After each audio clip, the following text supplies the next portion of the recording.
Hello, and welcome to this presentation focusing on the main elements of a qualitative research report. I am Billy Morales, and along with Susan Brown and Allison Turner, will provide a brief insight into the world of qualitative research writing. The importance of understanding the elements of writing a qualitative research report, or any research report, cannot be understated. A final and critical step in the research process is the ethical obligation to disseminate the knowledge learned so individuals who stand to benefit from the findings are able to do just that. What good is research if the knowledge gained remains stagnant? Oftentimes, valuable research is lost due to researcher fear or feeling inept to communicate the findings. Not proceeding with the final step of dissemination is considered a violation of ethics, a form of scientific misconduct, a waste of funding and subjects' time and data, plus it's an injustice to the nursing profession and its pursuit of its advancement. Underpinnings of qualitative research. There are several theoretical perspectives that underpin qualitative research, such as phenomenology, historicism, postmodernism, and feminism, to name a few. Qualitative research is focused on the subjective human experience by using non-statistical methods of analysis. Non-quantitative methods are used to contribute new knowledge and new perspectives in healthcare. Its focus is naturalistic as it inquires on the complex experiences of human beings. Background and significance. Qualitative research seeks to explore the complex phenomena that are encountered daily by healthcare providers, healthcare staff of all disciplines and levels, policymakers, and most importantly, the consumer, the patient. In describing the background and significance, the researcher needs to set the scene and place the research in context. An explanation should be provided as to why the research is being done and how it relates to other research. Aim or purpose of the study. The aim or purpose of the study provides the focus for which the study is being conducted and offers a view of the existing nursing knowledge gap. Hypotheses are typically not used in qualitative research. Instead, an observational question should be stated describing the phenomena that is being explored. The question is typically tied to human experience, such as to understand the perspectives, experiences of individuals or aggregates in relation to the situation. Often, very little is known about a phenomenon as a study commences in qualitative research. In some cases, the phenomenon is clearly identified later in the study as it becomes apparent. Expected outcomes of the investigation are declared in this section as well. In the review of literature section, it is important for the researcher to provide as much detail about how the search was conducted and who conducted it. A thorough description should involve describing the computer search engines and keywords used. Review of literature should be thorough and systematic before its inclusion. Qualitative approach. There are 5 approaches to conducting qualitative research. The first is phenomenology, which is an approach to thinking about what the life experiences of people are like. Grounded theory, for which the main purpose is to generate comprehensive explanations of phenomena that are grounded in reality. Ethnography provides a framework for studying cultures. Reports of a culture are written from the perspectives of insiders. Historical, as the name suggests, is the collection and critical evaluation of data relating to past occurrences that may answer questions concerning current practices or behaviors. And exploratory descriptive qualitative, which is an approach used for studies that lack a clear specific method or approach. Methodology in qualitative research is a comprehensive approach in which the research design, the questions, and analysis align closely with the philosophical assumptions of the study. It is often described as a bridge between theory and method. It also serves as a guide throughout the research experience. This section needs to be concise, but also provide sufficient detail for others to critically appraise or be able to replicate the study procedures. Qualitative research falls into 5 main research designs: phenomenology, ethnography, grounded theory, historical or exploratory descriptive qualitative research. Phenomenology is this method of discovering and restructuring the meaning of human interactions as described by the participant. The researcher strives to reveal the meanings within the experience. An example is a study that examines the experience of a person attending a conference and tries to determine what is the meaning within the experience. Ethnography provides a framework for studying cultures in order to describe the culture and explore the meaning of social actions that are within the different cultures. An example is a study that investigates rural immigrants in Haiti. Grounded theory, the origins are closely related to positivism. It aims to build data that's gathered from the phenomena of the study to explain the processes which occur within the phenomenon. It seeks to capture the complexity of actions or strategies that are employed within the phenomena of study.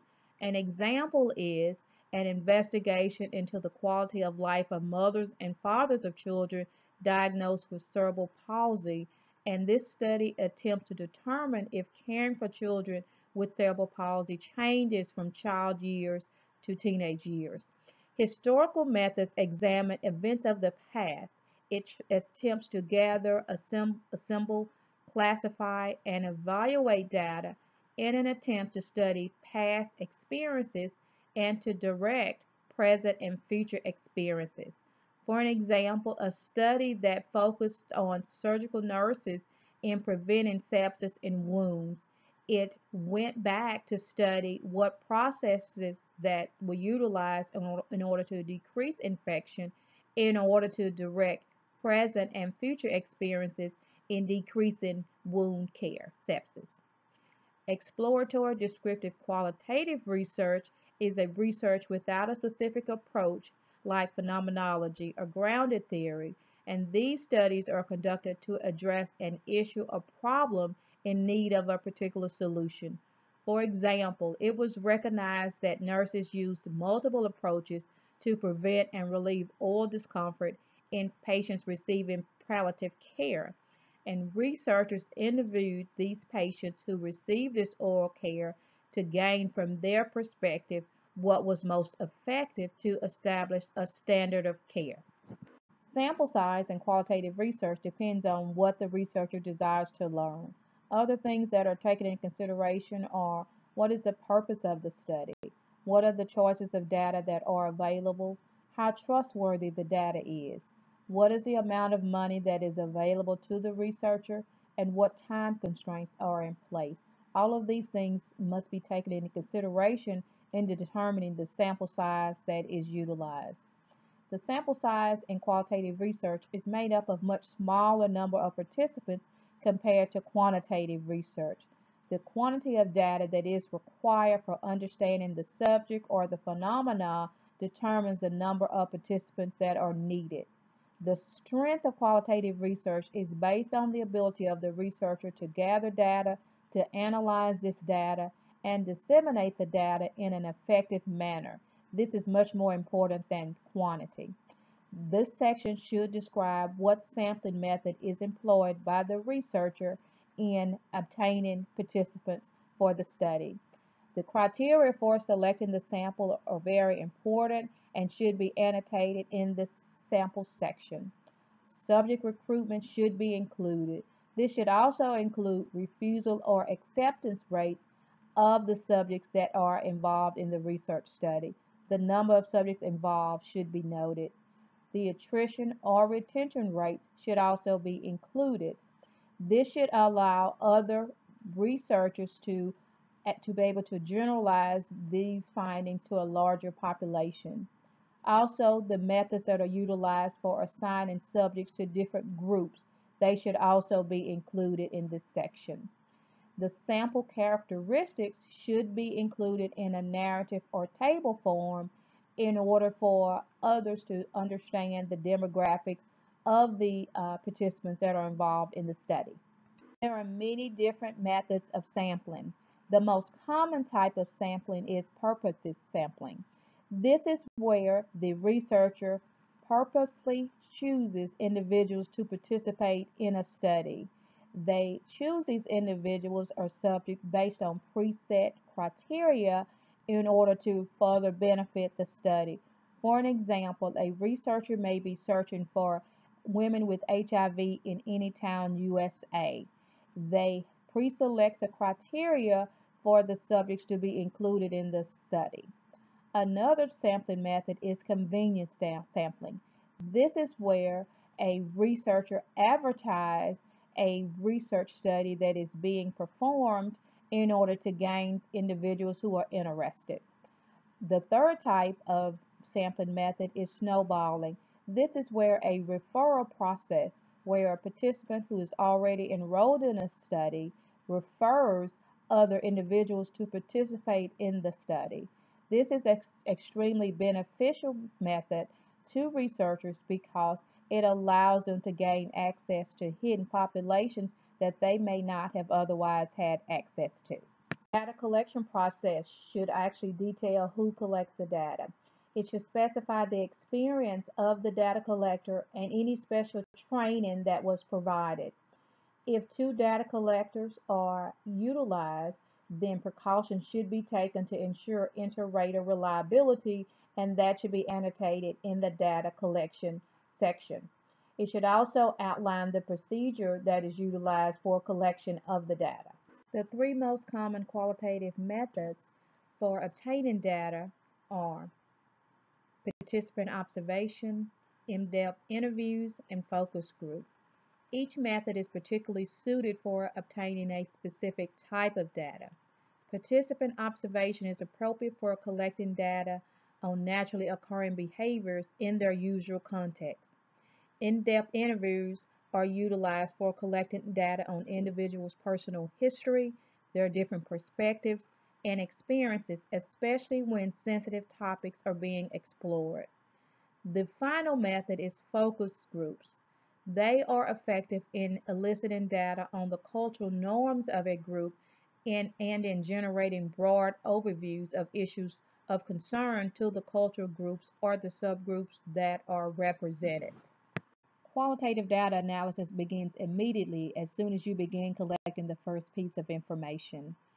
It's important that you begin to review the data early on and mentally processing it for themes or patterns that were exhibited. You should do this early on so that you will be focused on these patterns and themes as they appear in subsequent data that you collect. Data reduction is also an important part of qualitative data analysis. Generally, qualitative studies produce a wealth of information and a wealth of data. It is important that you identify and focus on what is considered meaningful. This process of reducing and transforming this raw data is important so that you will focus on data that is considered meaningful and relates back to the research question. In order for qualitative data to be analyzed, it must be grouped into patterns or themes that you have observed. This process is the core of qualitative data analysis. This process is generally conducted in two primary ways. One way is content analysis. The second way is thematic analysis. Content analysis is carried out by coding the data for certain words or content. You identify the patterns that present and also the interpretation of their meanings. This type of coding is done by going through all of the text and labeling words, phrases, and sections of text, either by using words or symbols that relate to your research question of interest. After the data is coded, you can then sort and examine the data by codes to look and identify the different patterns that emerge from the data. Thematic analysis grouping the data into themes that will help you to answer the research questions. These themes may be directly evolved from the research questions and were pre-selected before data collection even began, or they may naturally emerge from the data as the study was conducted. Once your themes have been identified, it is useful to the group to group the data into thematic groups so that you can analyze the meanings of the themes and then connect them back to the research question. After identifying these themes or patterns, it's important that you assemble the data, you organize the data, and you compress the data into a display that facilitates conclusion drawing. This display may be in the form of a graph, a table, a matrix, or any type of display, regardless of the format that you choose. It should help you to arrange and think about the data in new ways, and also assist you in identifying systematic patterns and relationships across the themes or across the content. Conclusion drawing and verification is the final step in qualitative data analysis. To draw reasonable conclusions, you would need to step back and interpret what all of your findings mean. It's important that you determine how the findings help you answer the research question, and it's also important that you draw implications from your findings. To verify these conclusions, you must then revisit the data, often multiple times, to confirm that the conclusions that you have drawn are reasonable and answer the research question. The results section of the research report includes data analysis procedures and presentation of findings. The first section should be a detailed description of the participants.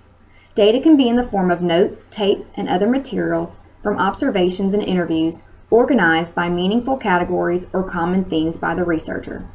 Data analysis procedures are performed before and after the data collection process. Results should be presented in a manner including descriptions, themes, social processes, and theories of life experiences, cultures, or historical events in order to provide clarity for the reader, the phenomenon being studied, to gain insight to guide nursing practice. To provide better understanding, theoretical ideas can be organized into conceptual maps, models, or tables. This increases the transparency of the analysis and interpretation. How the results are presented depends on the philosophical approach, how the study was developed. Additional data gathered by the researcher or existing data can be re-examined in order to verify their theoretical conclusions. Study findings may lack clarity and quality, and this makes it difficult for practitioners to understand and apply results. Some of these problems include misuse of quotes in theory, lack of clarity in identifying patterns and themes in the data, and misinterpretation of data and data analysis procedures in a report. Clear and accurately developed findings are vital, and the researcher must present in a way that a diverse audience of practitioners and researchers can grasp. Results can also be presented in narrative form. Each theme is presented with supporting data word for word to provide evidence to support the researcher's process in identifying themes, allowing the reader to grasp full understanding of the participant's experience. These themes can have supporting themes that show trends from the interview, such as use of the graph or a curve. Qualitative studies explore how and why questions relate to social or human problems or phenomena. Purposes of qualitative studies include understanding meaning from participants' perspectives, such as how do they interpret or make sense of an event, situation, or action. Understanding the nature and influence of the context surrounding events or actions. Generating theories about new or poorly understood events, situations, or actions. And understanding the processes that led to a desired or undesired outcome. The conclusions are a synthesis of the study findings and the relevant theoretical and empirical literature. Conclusions will also reiterate the aim of the study and research questions that were used to guide and conduct the study. Conclusions may be broad, focusing on highlighting an issue by raising awareness or further understanding of the human experience. Conclusions are formed throughout the data analysis process, unlike quantitative research. Consumers of the research need to be able to satisfy themselves that the findings of the qualitative research are credible and trustworthy. Implications are the starting point for applying the findings. This area tries to unravel what the results mean. Implications are important suggestions to further research and advance knowledge. The insights from qualitative research can foster understanding of a specific population's needs and problems, guide emerging theories, and overall build nursing knowledge. Qualitative research is a way to look at life experiences from the perspective of a certain population or culture. It is a way to give significance to the subjective human experience and gain insight to guide future nursing practice. Qualitative studies contribute important information that cannot be gained from quantitative studies. The philosophical perspective of the researcher guides questions asked, as well as the methods used. A holistic framework allows us to explore the depth and complexity in other cultures. Overall, the insights from this can allow new understanding of patient needs and problems, guide emerging theories, and build nursing knowledge.